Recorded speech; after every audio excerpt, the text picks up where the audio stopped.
Episode 4 Witnesses in the Wilderness. 3 months after the official closing of the Dyatlov case, investigator Mikhail Volkov found himself on a train heading north again. This time, he carried no official credentials, only documents from a fictional Moscow newspaper.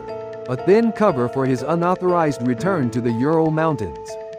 The classified stamp hadn't erased his need for answers. If anything, the government's desperate attempt to bury the truth had convinced him that something extraordinary had happened on Kholat Syakhl. His destination was Onyamov village, 70 kilometers south of the incident site. Lieutenant Komarov's interviews with the Mansi people had been frustratingly brief, constrained by official protocols. Now Volkov intended to hear their stories without interference. The village appeared like something from a fairy tale. Wooden houses clustered around a central square, smoke rising into the gray May sky. But the few villagers visible moved with nervous energy, glancing frequently skyward as if expecting something to descend. An elderly Mansi man named Prokopy Onyamov met him at the station. "You've come about the lights," he said without preamble, his broken English a remnant of wartime contact with Allied observers. "The ones that took the 9 youngsters. The official report says avalanche." Onyamov spat in the snow. "Officials lie. Mountains don't lie." In the traditional dwelling, oil lamps cast dancing shadows on walls covered with reindeer hides. Onyamov's wife served tea in silence, her dark eyes holding unsettling depths. "Before we talk," Onyamov said, "you must understand some will call this madness. But I've lived 73 years in these mountains. I know the difference between wind and something else."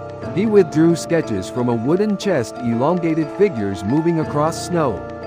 "My nephew Stepan drew these after seeing the lights in November. Before the students came, hair turned white as fresh snow, hands shaking so badly he could barely hold charcoal." Volkov studied the drawings. They matched the sketches from Dyatlov's hidden journal. "Where is your nephew now?" "Dead." Heart stopped 3 weeks later. 26 years old, strong as a bear. But something inside him broke that night. Onyamov's wife spoke for the first time, barely above a whisper. He spoke of tall ones who walked without sound, who had no faces, only darkness where faces should be. "The Mansi have stories about Kholat Syakhl, going back generations," Onyamov continued. "We call it where sky touches earth, where the boundary between worlds grows thin. Our shamans warned against going there when the lights dance in patterns of 7. He produced a faded photograph from 1923, showing Mansi hunters beside reindeer sleds. In the background, clearly visible against mountain slopes, were the same spherical lights from Dyatlov's camera. "The lights have always come. Usually they stay high, watching.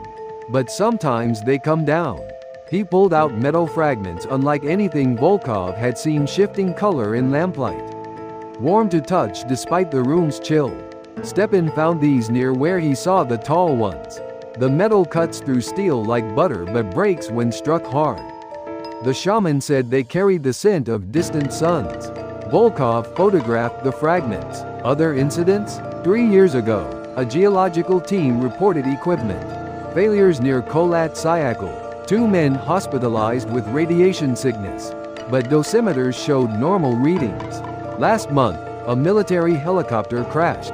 The pilot babbled about silent objects that made his instruments spin wildly. After consultation with his wife, Onyamov arranged a meeting with his sister-in-law, Akulina, the shaman's former apprentice who might understand what haunted these mountains. The journey to Akulina's cabin took 2 hours through dense forest, where birds fell silent and animal tracks veered away from their path. Her dwelling stood surrounded by carved posts, topped with skulls and symbols that hurt to look at directly. Akulina could have been 50 or 100, her weathered face holding depths, suggesting she'd seen beyond normal human experience. When Volkov showed her Dyatlov's photographs, she spoke in accented Russian. "I've been waiting for someone like you. The mountain has been restless since the 9 died. The barrier grows weaker each year." "What barrier?" "The one keeping them on their side and us on ours." But there are places where it wears thin. Kholat Syakhl is such a place. The students camped on a wound between worlds. Inside her herb-scented cabin, walls covered with charts showing celestial movements and migration routes dating back decades, she explained the pattern.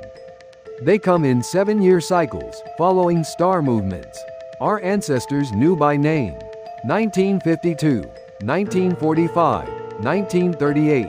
Each time, people disappear or return change.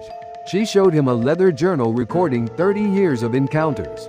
The authorities call it superstition, but the pattern is clear. These travelers come from places where physics works differently, where thought shapes reality more than matter. Akulina produced an intact metal object, resembling a tool of unclear purpose. When held to light, it bent illumination around it, creating patterns suggesting impossible depth. This fell during a 1952 visitation. 3 herders witnessed it. 2 died within a week, bodies found without injury but empty somehow. The third went mad, found days later, speaking mathematical formulas that made no sense. As evening approached, she led them outside. The sunset painted the sky in vivid reds and golds that seemed too alive. She pointed north toward barely visible Kholat Syakhl. They're still there, waiting, watching. The students' deaths were not the end but the beginning. Each contact makes the next more likely. As if summoned, a light appeared above the northern peaks, not steady like a star, but pulsing with purpose. 3 more lights joined it, forming a perfect diamond. They hovered motionless, then began synchronized patterns. Too complex to be natural. They know you're here, Akulina whispered. They know you're asking questions. Be careful, curiosity killed the students. Don't let it kill you too. The lights vanished suddenly, leaving ordinary darkness. But tension remained in the air, as if the landscape held its breath. On the train back to Sverdlovsk, Volkov reviewed his notes and photographs. The official investigation was closed, but the truth was far from buried. His conversations had convinced him the Dyatlov incident was part of something much larger, a pattern of contact ongoing for decades, perhaps centuries. In his briefcase, alongside notes, he carried copies of Akulina's charts and metal fragments, evidence that would never see a courtroom, but evidence nonetheless of something extraordinary in the Ural Mountains. As the train carried him through darkness, Volkov felt watched not by human eyes, but something else that had noticed his investigation, and was deciding whether he represented threat or opportunity. The truth about Kholat Syakhl waited in the wilderness, and some truths came with prices few were prepared to pay. To be continued in Episode 5, The Truth in the Snow. Authors note this story is based on the real Dyatlov Pass incident of 1959, in which 9 experienced hikers died under mysterious circumstances in the Ural Mountains. Despite multiple investigations, the exact cause of their deaths remains unexplained to this day.